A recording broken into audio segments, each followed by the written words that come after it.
CPIM প্রার্থী নিরাপদ সর্দারের সমর্থনে হিঙ্গলগঞ্জে সিপিআইএমের জনসভা। উত্তর 24 পরগনার বসিরহাট লোকসভা কেন্দ্রের সিপিআইএম প্রার্থী নিরাপদ সর্দারের সমর্থনে হিঙ্গলগঞ্জের হাইস্কুল মাঠে বামফ্রন্টের পক্ষ থেকে বিশাল জনসভা। এদিনের জনসভায় উপস্থিত ছিলেন রাজ্যের সিপিআইএম মুখপাত্র মীনাক্ষী টেক। এদিন জনসভায় উপস্থিত ছিলেন রাজ্যের সিপিআইএমের মুখপাত্র মীনাক্ষী মুখার্জি। সপ্তম দফা লোকসভা নির্বাচন আর মাত্র কটা দিন তার আগেই সমস্ত রাজনৈতিক দলগুলি মাঠে নেমে জোর কদমে প্রচার অভিযান শুরু করেছে। তা এদিনের আর পরিচ্ছন্ন ছিল বলে 2011 সালে জিতিয়েছেন, কেউ আপনাদেরকে টলাতে পারেনি। আমি বিশ্বাস করি এবারও আপনাদেরকে কেউ টলাতে পারে। সমাজটা যেভাবে এগোচ্ছিল আজকে সেই সমাজটা দ্রুত পিছোচ্ছে। ঘাস শুকোতে দিয়েছে, সেই ঘাসের রান্না হচ্ছে, সেই রান্নার খাবার আপনারা এখানে যারা বসে আছেন খেতে। একজন বিএলও তিনি সরকারি বুথ স্লিপ দিচ্ছেন। তৃণমূলের পার্টিটা এতটা নির্লজ্জ, দোকান কাটা বেহায়া হয়েছে, এবারে ইঁদুরের গর্তে ঢুকতে হবে, তাও এদের ঠেকড়ি চলে যাচ্ছে। মায়েদের কাছে লাজ জুতা খেয়েছে, তবু এদের লাজ লজ্জা নেই।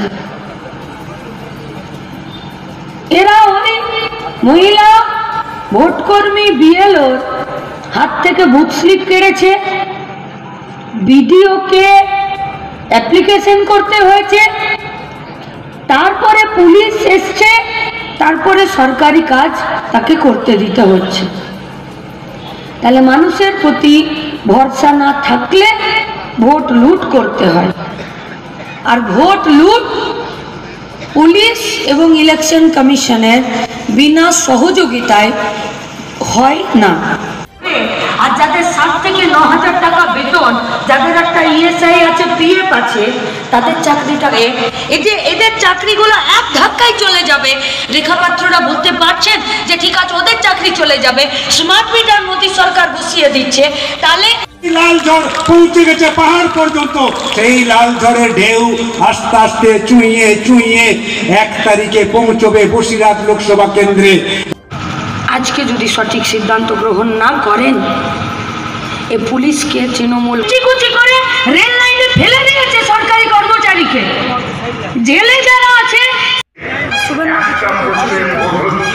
পশ্চিমবঙ্গের বিধানসভা দলনেতা টাকাও এনেছিলাম তৈরি করার আছি।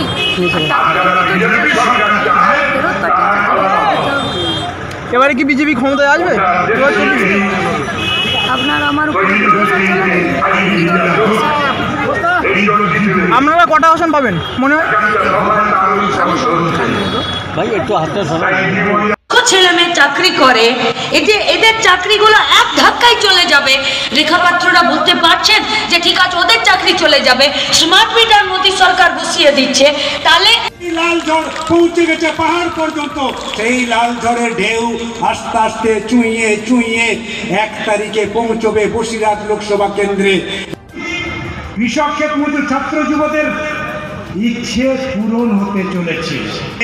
1 তারিখে পৌঁছবে বসিরহাট লোকসভা কেন্দ্রে।